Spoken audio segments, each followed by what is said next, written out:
let's end up with this, which is extraordinarily, you told me something before we came on air, that you were watching my interview with Fiona Harvey, who is the real live Martha from Baby Reindeer. Yeah. And you suddenly revealed now to right me, there, he seemed to like immediately perk. Oh, like, oh, this is a subject that's fun. Okay, we've moved on, and he seemed to brighten.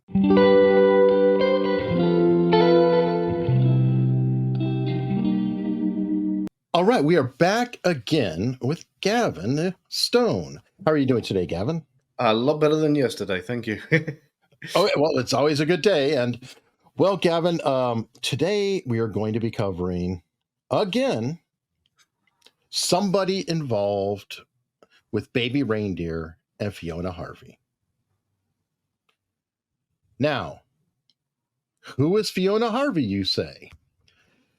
Fiona Harvey is the real-life alleged counterpart of a character named Martha in Baby Reindeer. Baby Reindeer is a multi-part Netflix series written by a comedian, Richard Gadd, describing a stalking of a centralized character played by him that is supposed to be based on his real life events. So in Baby Reindeer, he plays a comedian named Donnie, and he is stalked by a female named Martha. Well, internet sleuths went around and they said, who is the real life Martha from Baby Reindeer? And with a quick Google search, reporters came up with Fiona Harvey. So Fiona Harvey came forward onto an interview with Piers Morgan, which Gavin and I covered in 3 parts. Okay, so we figured, okay, well, that was a very interesting interview. We wanted to give a fair shake, though, so we thought, why don't we take a glance at Richard Gadd and another person involved at the project, a Netflix executive. I encourage everybody to check these all out. So we did one video on Richard Gadd and added in a little bit with the Netflix executive. And that was it. We're wrapping up, ready to move on.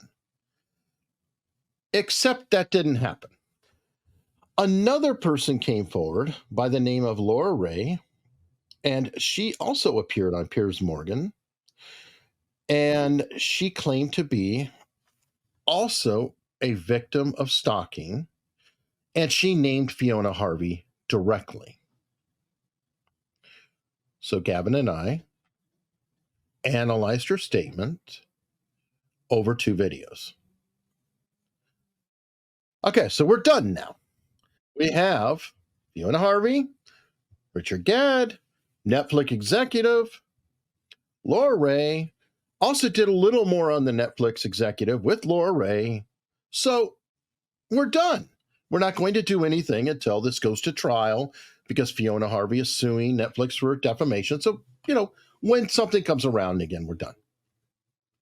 However, the fates say, no, Eric and Gavin, you will never be done with the Fiona Harvey case. We have yet another individual who has come forward and discussed being stalked by Fiona Harvey. And this individual is George Galloway. And it took me by shock because, well, you'll find out why soon. Anyway, George Galloway is a Scottish politician. I believe he was in Parliament at one point and out. I don't know all of his positions. I leave it to Gavin for all expertise on that side of the pond. Well, I'll disappoint you there, Eric, because I really don't keep track of them at all. They all move around way too quick, and I can't. It's my job just to look at the lies and tell when people are saying them. Okay, well, fair enough. Well, George Galloway is a politician, a pretty famous guy. He is known internationally, and he even has a show. So that gave us a little bit of an opportunity, and we decided to look at the interview he did with Piers Morgan as an interviewee or as a guest. But since he's also a host of his own show, we grabbed another video of George Galloway to do a baseline and also kind of see how he is as a host, how is he as a guest, to get a feel of what he's like. Especially, he's a very performative individual, kind of charismatic, fascinating guy, really charming, very, very, very fun guy to watch. So I'm going to start with a clip from George interviewing somebody. Might even recognize the interview. I am not sure, but I'm going to go ahead and do a baseline. That's where we get into the weeds. You did ask the most important question of the entire affair that I think is being overlooked by the prosecution, or at least not advertised by the prosecution and the investigation. Where did the live ammo come from? Wait a minute. I don't think that we want to analyze me. Can do if you want. It's okay. We're not going to be baselining me, folks, but I did think it was funny that this is George Galloway. Hey, I know that guy. I've been on that guy's show. So let's go and try again. And this is George Galloway as a host, and he happens to be interviewing me. So it's interesting because I have different feels or views from even a third perspective because I was on the other side of the conversation. So let me ask Eric to tell us himself. He's the co-host of America's Untold Stories and the host of Unstructured. Well, we're structured, but we like untold stories, Eric.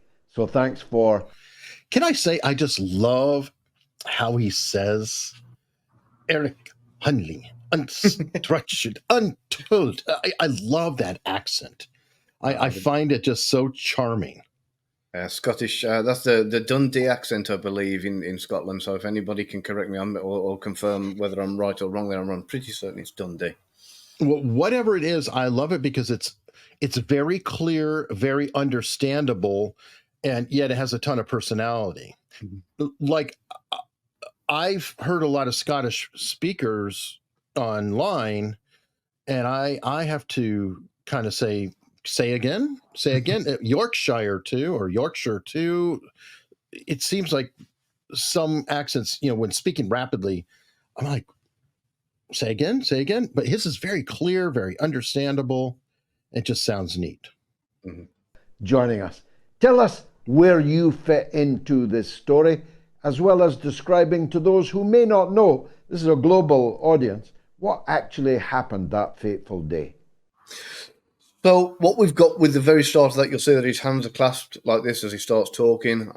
You'll see why that's relevant a little bit later on. Overall, though, his body language, he's got his elbow, he's nice and open. You'll see him adjusting his glasses, and when he does it with one hand at the side, which, again, you'll see why I'm mentioning this at the moment. A little bit later on, you'll see why that's relevant. So this is kind of him normally in a comfortable environment. Obviously, he's comfortable. It's his show. So, he's kind of taking charge and happy with what's going on so far.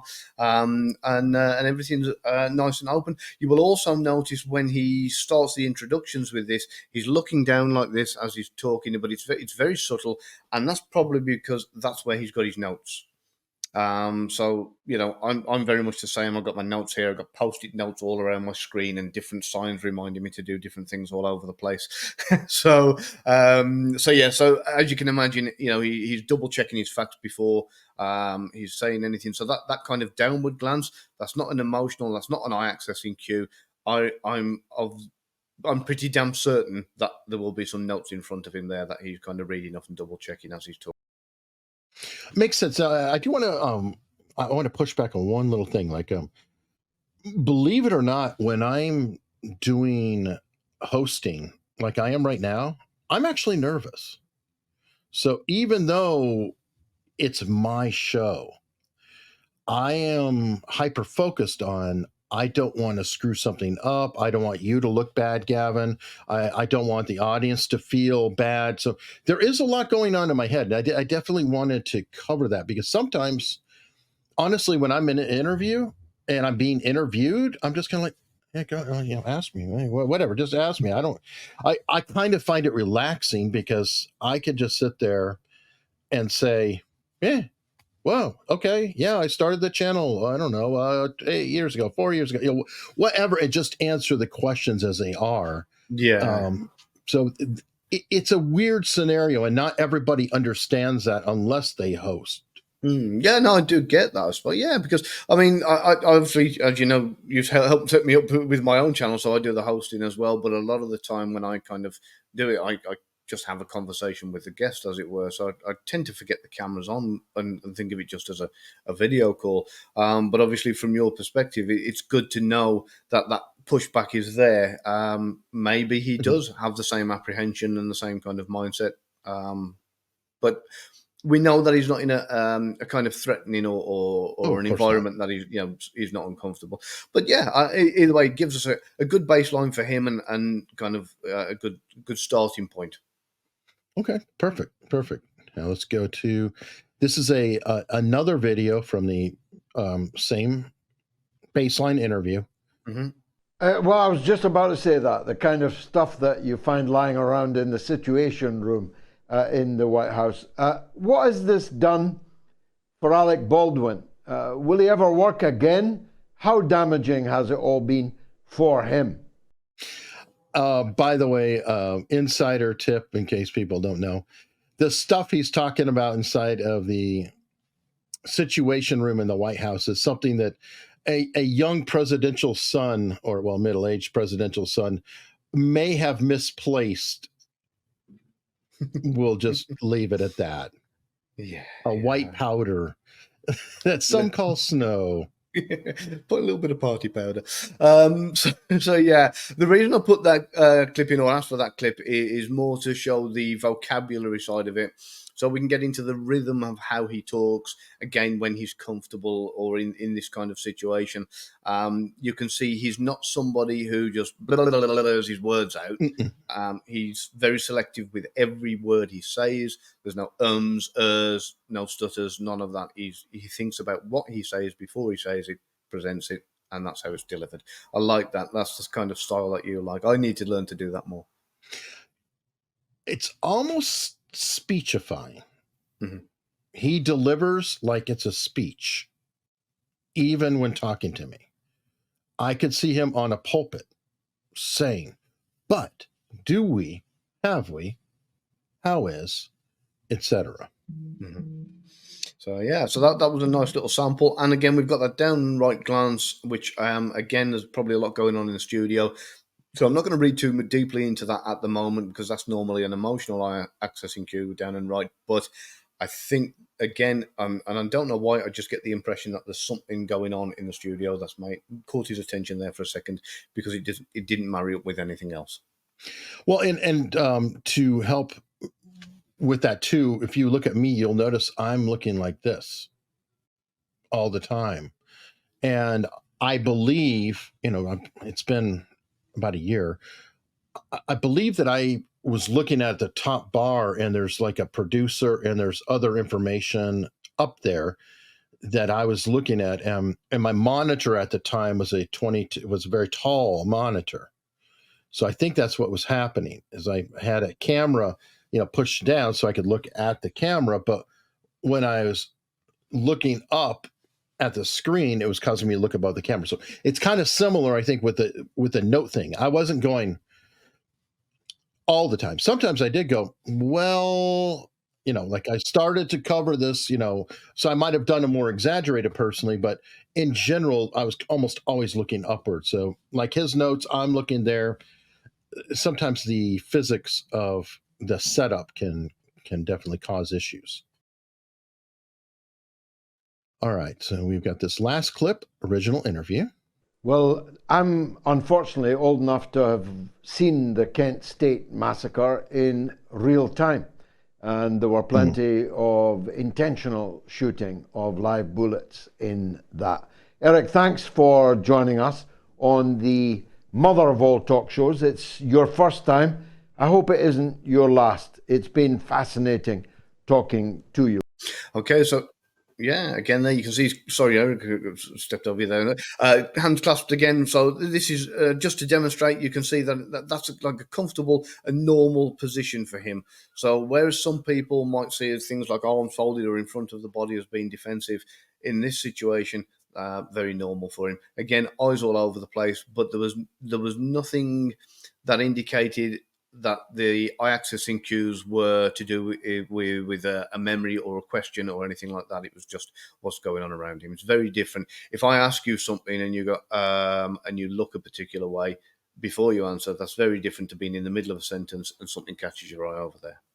Okay, and then this is almost a hospitality type of a vibe, I think. How is it different than steepling? So steepling is something that you'd normally show as high levels of confidence. It's normally people like CEOs and you'll see like Mr. Burns in The Simpsons will sit there with this kind of Yeah. exactly. So your evil villain or your CEO or your powerful person, your power pose, and this is usually a sign of high confidence. It can sometimes be also mistaken for arrogance because you will get like people in this power pose will go, can you do this and can you do that, and they'll almost use this position to point, but it's not arrogance, it's just confidence in their own abilities. And is this similar to that or a cousin of that, what he's doing?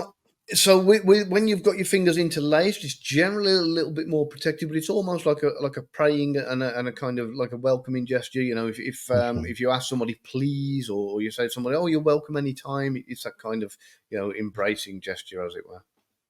The main event, the Piers Morgan interview, and this was interesting because I pulled his baseline earlier in the show when he was getting introduced. Mm-hmm. But I'm really glad we had an earlier baseline because I don't feel like this is a comfortable baseline in this interview. And I wanted to discuss that because we go by the baseline relative to the current interview. Mm-hmm. If we can get more, great. But in this environment, under whatever stress or lack of stress, this is how oh, look at me. I'm doing the George. Look at me. Hi.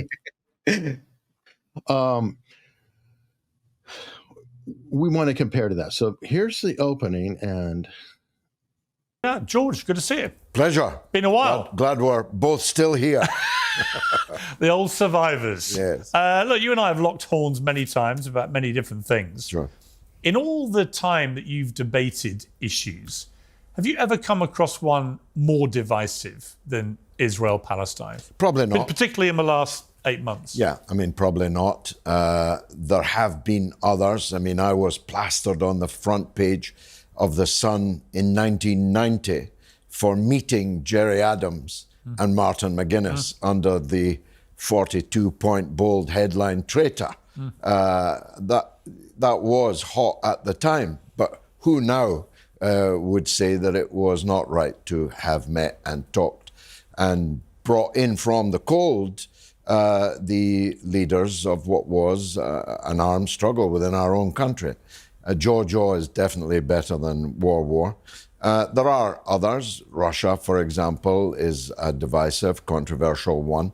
But yeah, you're right. As your show has proved. Now, a lot of people, a lot of friends of mine, I think you've been awful on this issue. I say in mitigation, at least you have brought on hundreds, I think, well, certainly dozens, scores maybe, of voices that wouldn't have made it elsewhere. No question. Onto the media. And although I'm now appearing on you, you have been asking me for quite some time to come on. So I'm one of those that acquits you of that. Okay, I really wanted to get into this last bit, Gavin, before we go deep into it. He said, I want to acquit you of that, and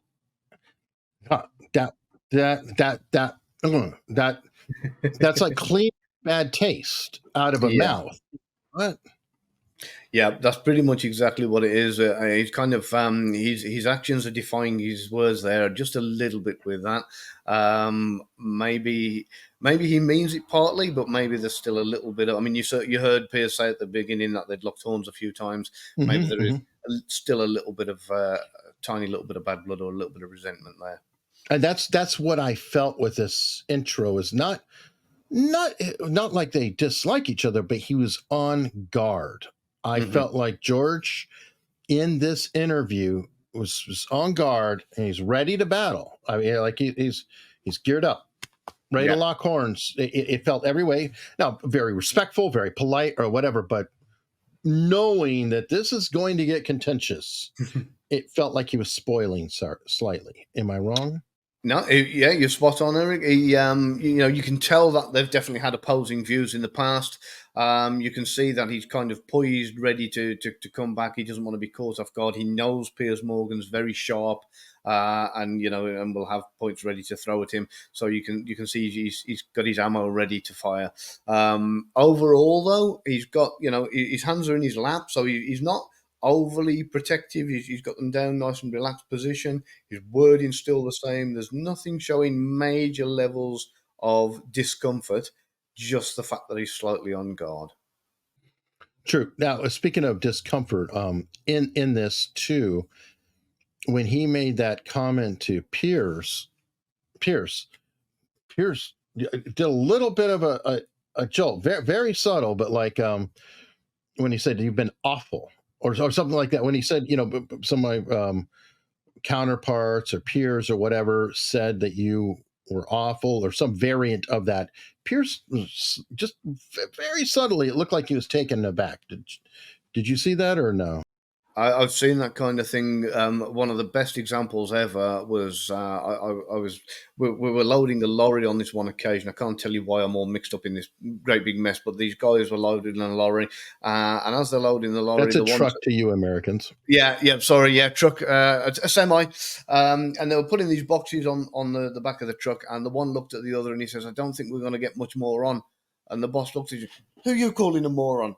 And he just misheard the accents, misheard what he said, and but the kind of the poise of coming back, turning sideways and looking at him when it happened, it was the perfect body language example of when somebody's taken by surprise, literally taken aback by what somebody has said, so that was a good example there of Piers doing that. All right, so now just for the multiple baselines, and how would you describe George's demeanor overall as a person? I would say I mean in his last video or overall completely in life. Just overall, because I mean it's pretty similar. He seems to be he doesn't. There's not much of a variation. He's slightly up or slightly down from his kind of standard baseline, but there's never. And I mean, I've never seen him out partying and drinking and raving, so maybe there is a massive deviation on a Friday night. But overall, in the public eye, everything seems very slight movements at the moment, very controlled over what he's saying and how he's presenting himself, and thoughtful. Smart dude. All right. Now let's get into the meat of it. This is his describing what happened with Fiona Harvey. Let me end on something completely different. I've enjoyed our debate, by the way. I don't know that George has completely enjoyed the debate as much. Am I right? That's going. This is a delight. Yeah. I'll be seeing the dentist later. That's it. Yeah, there'll probably be on his own show a few words about this a bit later on, I've no doubt, because he certainly didn't reciprocate with the kind of, "Oh, Andy, it was great, good having a catch up, old buddy, old pal." It was very much a case of. Let's end up with this, which is extraordinarily, you told me something before we came on air, that you were watching my interview with Fiona Harvey, who is the real live Martha from Baby Reindeer. Yeah. And you suddenly revealed to right me, there, he seemed to like immediately perk. This is a subject that's fun. Okay, we've moved on, and he seemed to brighten slightly there. Yeah, I think he may have been a bit concerned with where he was going to start with. I mean, obviously, you're on the Piers Morgan show. You've had what has possibly been a pretty hostile debate by the sounds of it. And it's possibly saving that last little bit of ammo to throw at him. So of course, when he turned around and said, let's end on something completely different, I want to bring something up, he's probably sitting there thinking, oh dear, what's he got? What's he been saving to the end? What's he going to? So when he turned around and said, we're going to talk about this baby reindeer situation, he's probably going, oh, phew. Probably a little bit of, oh, thank goodness for that. I don't mind that. So yeah, you can just see that little bit of relief and a little bit of happiness and a little bit of go, yes, I don't mind talking about that display on his face there. And by the way, I respect the craft of Piers in doing this. It's probably a terrible analogy, but they've done studies on colonoscopies and how people feel after getting one and recovery. And what they discovered was they would do the full procedure. Everything is identical. But the last step, they would just leave something in there for a little bit, just like very gently, and then take it out. So the people's last experience was something mild, and it made them feel better about the overall procedure. And that's kind of what's going on here. It's like the interview gets really, really contentious, but if it ends on a kind of a fun, lighter note, that's your last contact with it. And I know you do a lot of persuasion and things like that, and the last contact's extremely important. Yeah, so it's what they call the primacy and the recency effect. And I've used this in intelligence, in elicitation, and that kind of thing. People tend to remember the beginning and the end of a conversation, not so much the middle.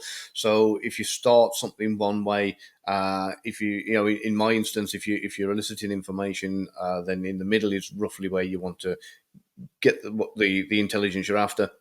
And then afterwards, that's when it will go to the recency effect. You'll end on something completely different, and they'll kind of forget the bit in the middle where you've got the information from them.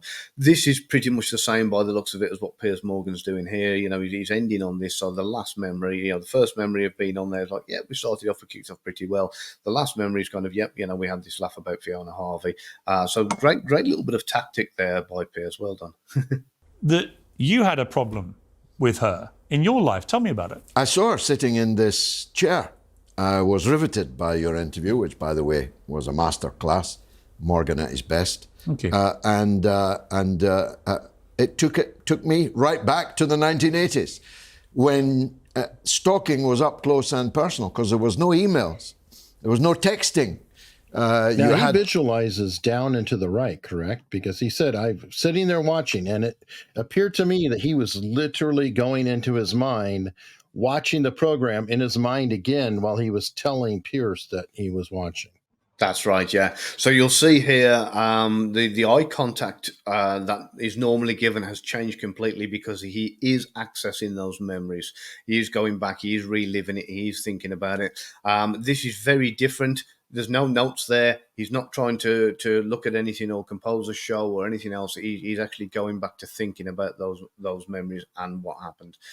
So in that instance, that's where he's going to go. There is this misconception that when people are lying, they can't maintain eye contact. That's actually far from the truth. People generally, if they're telling lies, will maintain eye contact the entire time, and even after make sure, the lie is he buying it? Are you buying it? Yeah. Are you buying it? Exactly. Do you believe me? They're watching every single movement very carefully to see if you're buying it. The ones that kind of, and I'll do it myself if people ask me about a memory, especially if it's an emotional memory, and they'll say, "Oh, tell me about something that happened." I'll go, "Yeah, well, we were," and I'll be thinking back to when it's happening and not maintaining that eye contact. That's exactly what he's doing here. So when he's looking down, he's accessing those memories. He's reaching. He does look up every so often just to kind of give a confirmation glance to Piers to kind of, I'm still engaged, and and so baseline for him, normal, everything at this point, hands clasped the way he's normally had them. Nothing's changed, not even the hat, except the suit and tie. We're looking at classic George Galloway here. And also, eye contact is a cultural thing too. Some cultures have even less eye contact than others, correct? Yeah, that'll change. And again, if that was the case, we would take that into consideration when baselining. If this was a culture that there was, a zero eye contact culture, then then obviously we'd take that into consideration. Obviously, he's on the Piers Morgan show, so that doesn't apply in this one. You had to either phone someone on their landline or turn up at their door. That's real stalking. And that's what she did to me. In what way? She was forever on my case. She was a member of the Labour Party. I think you got that out of her. She was a member of the Labour Party in my Hillhead constituency. I had just been elected MP in 1987. He was in Parliament. Yeah. And again, you can see there, hands clasped. This is a different posture altogether now from when the interview started, and his hands were kind of in his lap, and he was very guarded and very cautious about what he was going to say, how he was going to say it. He's kind of open. He's got his usual hands clasped position that he has when he's the one doing the interview rather than being interviewed. Well, he's telling a story now.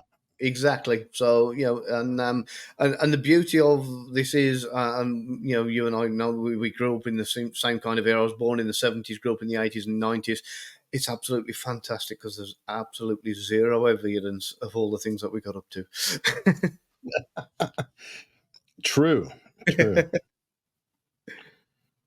I'd be concerned if they found out what you were up to, because I was obviously an angel.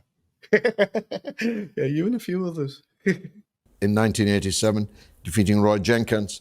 And suddenly I find this obsessive woman in my midst. And everywhere I turned, she was there. And at first I thought that she fancied me. But it turned out that she fancied my job. That I love is how he's like, thought she fancied me. But he's an excellent storyteller. Yeah, you got to give him that. She was a relentless and physical, up close and personal stalker of mine. And I'm ready to testify. How many times did she try and call you, for example? She called me hundreds of times. Really? Hundreds of times. And she showed up. Now, I know you wanted to start talking about a little bit of that, the hundreds of times. There's a few bits that caught my attention when I was watching this. And the one bit was where he'd gone from his traditional hand clasp and he was talking about, and he said she was, and he got this kind of praying motion with his hands. And it was something I was trying to think, why that action all of a sudden? You've done your clasp, you've done your open-handed gesture, but there was something there that I was trying to figure out what was relevant. So I couldn't quite, and still can't quite put my finger on it. I'd love to get the likes of Greg or Scott or somebody to have a look at that. And I have a few theories, but I don't want to start going down that road just yet. So that was one thing. There was another little thing that I'll come back to as well when he said about the fancy in the job. But you're right with that bit. That was definitely, it sounded very pronounced when Piers said, how often did she contact you? And he said hundreds of times. And I thought, there was a lot of emphasis on that. And it did take a minute to kind of think about before he responded, when he was asked how many times, he took a moment rather than just coming out straight with an answer. And he said hundreds of times. He then said it again hundreds of times, followed it up, reinforced it. So that usually when somebody reinforces with that double kind of doubling of a word or something, it's a red flag. However, I wanted to know if it was something that would be considered kind of normal. And he did actually say it earlier on in the show when he was on with Piers Morgan. So when he was talking about the hundreds of guests that Piers Morgan had on the show, we'll be able to see the difference now. Is it the same or is it different? And we'll play it and find out. Hundreds. So there you go. That was when he was asked about Piers Morgan and the guests that he's had on. So it was very similar. So we'll just compare it to the second video from this one. She called me hundreds of times. He punches up hundreds either way, but he punched it with an upward lilt with Piers Morgan, and then it was a downward emphasis. But both of them were emphasized, in my opinion. That's it. Slightly different. Yeah, the tonality is slightly different there, but the pronunciation and the emphasis, that's where I was kind of concentrating on it. And I think overall, even though, like I said, the tone and the volume might have been a bit different, the fact of the matter is that emphasis was what caught me off guard. And going back and looking how he normally talks, that was pretty much, for me, I would consider that to be pretty much the same. Yeah, he seems to, when he says hundreds, he means a lot. Yeah. And that seems to be kind of what he's saying either way. Yeah, there was no mumbling with it. Both times it was very pronounced. There was no kind of hundreds of times or or anything like that. He was definitely putting the emphasis on in every time he said it, or every time we've been able to see him say it. Yeah. Now, one difference between the two as well, though, is he, and maybe I'm pushing into this. I could be projecting. We all do this. But when he is talking about Pierce, he said hundreds, like encouraging, as in it was a positive message. Like, Pierce, you've let hundreds, I say hundreds of people come on the show, or at least scores or dozens. And he did come down, like, maybe it's not that high, but it was a positive sense of what he's pushing out. When he was talking about the phone calls, it was hundreds. There was no downward deviation of the number. He didn't say scores or whatever. And it was hundreds, as in he was being harassed or it bothered him. I guess that's why the difference on the emphasis, in my opinion. Yeah, more than likely, because unlike with the first one where he's gone hundreds of times, if not scores or dozens, or whichever way around it was, and come down, with this one, he's gone to the point of, like I say, re-emphasizing it and saying it a second time, hundreds of times. So he's really kind of pushing the fact there that we're not talking maybe scores, maybe dozens. It was hundreds. So you can see he was pretty much sick to the back teeth of it. Yeah, like you have no idea, my friend. No idea. And by the way, because we covered Laura Ray, guess what?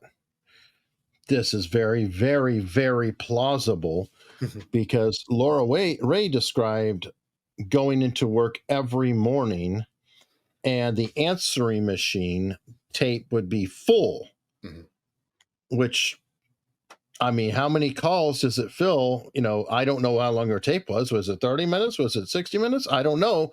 But if it was that way every morning, in a week or two, you'd have hundreds.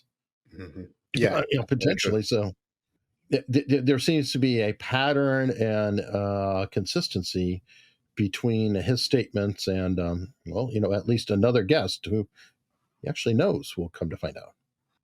Probably hundreds of times. Really? At in your the home? most inappropriate places. Ever at your my home? office, wherever she discovered that we were, me and my staff and my inner circle, she'd breeze in exactly the things that she acknowledged that she had done.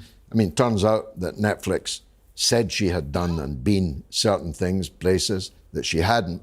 So I wish her the best in her legal action. Well, they said against she'd them. been convicted, which wasn't the case. She'd never been to court. That's a very interesting take, how he says, I wish her the best on that. And I think he means it. Like, he's cheering for his stalker because of Netflix. This is a guy who doesn't like corporations very much, I have a feeling. For sure. And I think he's kind of probably covering his back a little bit, thinking, I better wish her good luck with this because I don't want to call him me again.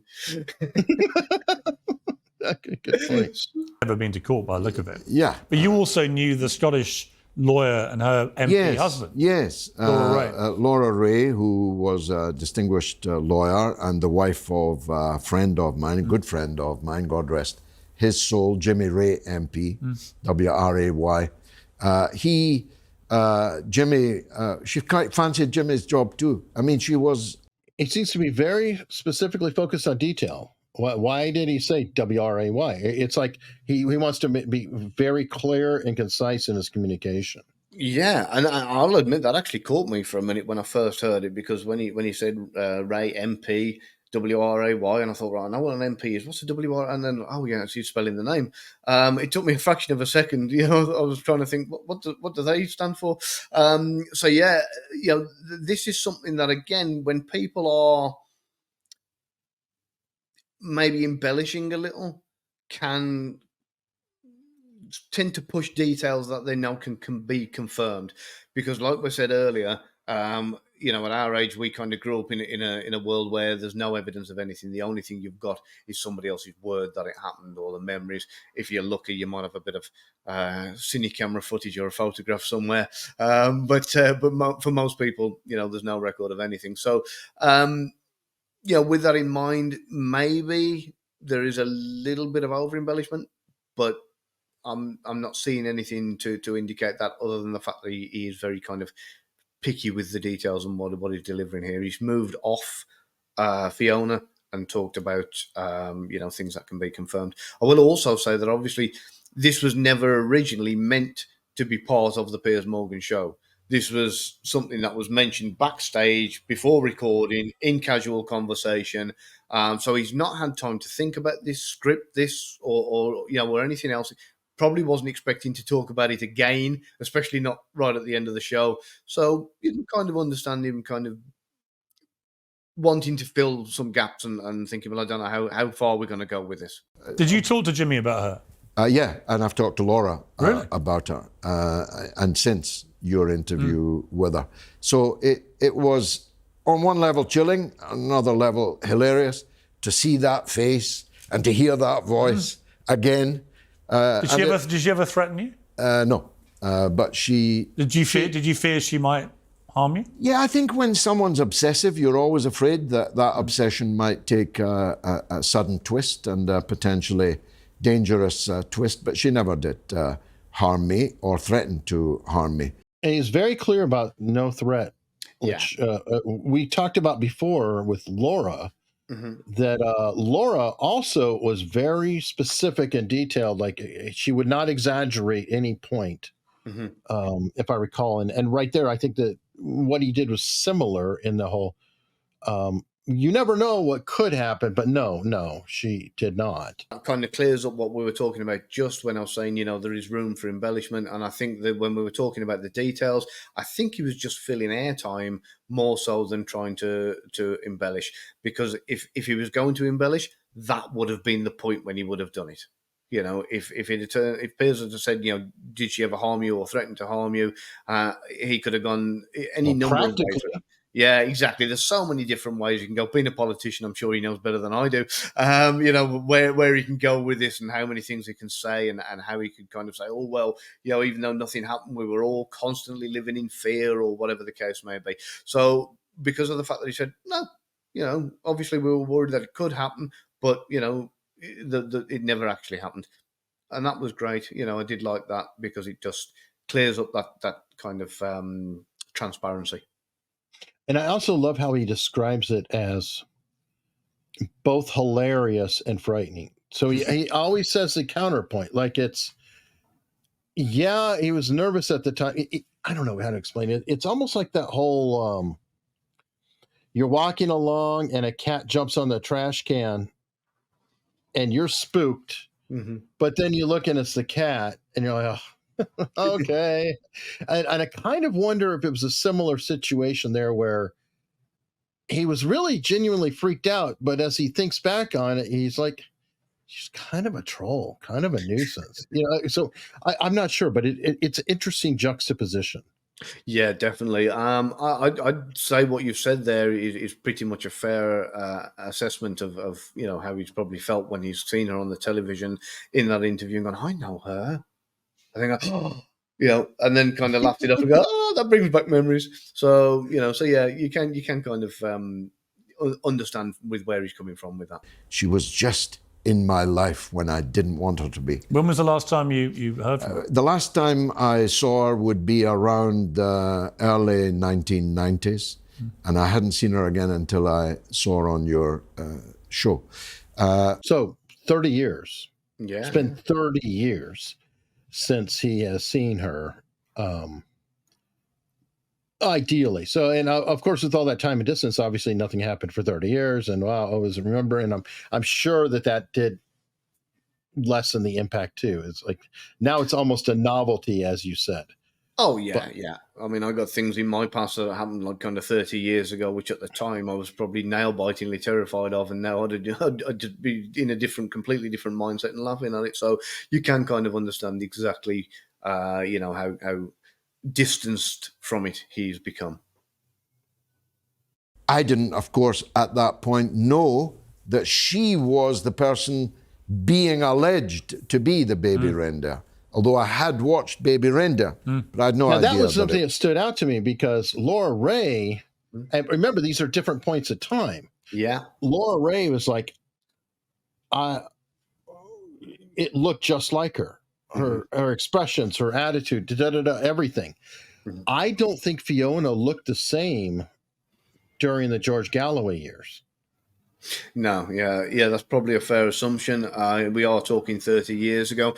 She has said herself she's changed a lot physically in appearance. In fact, one of her tweets or one of her arguments or something she put online was to say that the lady that played the part was quite a curvy lady. Yeah, covering myself, quite a curvy lady. And at the time in her life, she was a lot slimmer. So yeah, it's quite easily understandable how he would have missed not recognizing her at all. However, it does make you think, wasn't the Laura Ray, wasn't she in the series under her own name, or was she not? I don't know. She was mentioned. I don't think it was by name, but they showed newspapers and like clips to state that that Martha had been convicted and been in prison for some years. Yeah. Remember, they have lots of prison sentences for old Martha, I which know. Fiona never did, but So I mean, again, it's one of them things that you would have thought maybe that would have triggered the memory himself and of him saying, "Oh yeah, well, I remember something like that happening. I was involved in it," but maybe not. Hard to say. Maybe Netflix did do a slightly better job than we've accused them of. When I saw her on your show, it took me right back to the salad days of the 1980s. Extraordinary. And sent a chill up your spine. Yeah, well, a little bit. And a laugh. Chill a little bit, but a laugh. Well, I mean, he's really leaning on the laugh side over the chill side. Yeah. I think he wants to kind of keep as neutral as he can with this here. I think the last thing he wants to do is trigger something that he's going to bring her back into his life. Yeah, and he doesn't want another 41,000 emails waking up to in the morning, kind of telling him that right, you thought you were rid of me. So yeah, you can see that he's not wanting to push the whole kind of this was a major problem for me. I think he just wants to kind of say, yep, we've had a laugh, it's been and gone. It happened, but I don't want to bring it back. So let's move on. I mean, as I say, simultaneously chilling and hilarious at the same time. A little bit like our interview, George. I bet. But it's good to catch up with you. And you. Thank you very much for your time. Good luck. A close with a handshake, which shows I think they do have a personal relationship of sorts beyond interview or interviewee. Mm-hmm. There's I think there's like a professional courtesy. I did notice, however, if you watch, Piers Morgan is sat down with that handshake and puts his hand out just enough to make the gesture, whereas George Galloway is actually the one who stands up, steps forward, leans forward, and reaches for Piers Morgan's hands. That's usually something which is done by people who are either in a position of power, sometimes manipulative, and that's their kind of way of saying, I'm going to make you do the work. You're going to come to me. You're going to extend, So this is kind of, I mean, I'm not saying that's what Piers has done here. Maybe he did, maybe he didn't. But, it's usually the people in the position of power who don't reach as far, and usually the people who are trying to appease the other party, that kind of makes the extended gesture and goes to the effort to lean forward. So it could be that Piers is in a position of power. Mm-hmm. But there is another possibility I'll throw out, too, that he may deliberately not move much because he knows that there's a camera focused on him. So even to get up, he's going to reach, but he wants to stay in frame. Yeah. I don't know, but I'm just saying, so logistically, it could have been Yeah, something there like that. can too. be any number of things, from the mic down the back and the rig all being caught in the chair or something. He might not have any trousers on. I don't know. But at the end of the day, there could be any number of reasons. So, we can't take that for gospel as what happened there. But, this is one of those things where when we study in body language, there are always going to be factors that we can't take into account. Overall, though, summary with George Galloway, I think, it looks pretty damn convincing, and that it did happen. Whether you like him or whether you don't, I don't think he's been dishonest about it. No, I don't think he is at all. And it's not up to Gavin and me, though. Mm-hmm. Let us know. Tell us below. We do want to hear from you. And I would say, okay, so this wraps up our coverage of Fiona Harvey, but I can't really say that because I have no idea. This thing, there may be another witness tomorrow. I have no idea. This is just we're talking now decades of things going on. Whew. Yeah, I mean, why don't we set up a contact center and look? If you've been stalked by Fiona Harvey, please get in touch with Eric. We'll come onto the show. You can come onto the show. You can tell us about it, and maybe even go on to Piers Morgan, and we'll analyze you on there as well. Well, right now, I think he has that set up, right? I mean, Piers Morgan is our contact center. So thank you very much, Piers Morgan. And thank all of you. And, well, until the next video, see ya.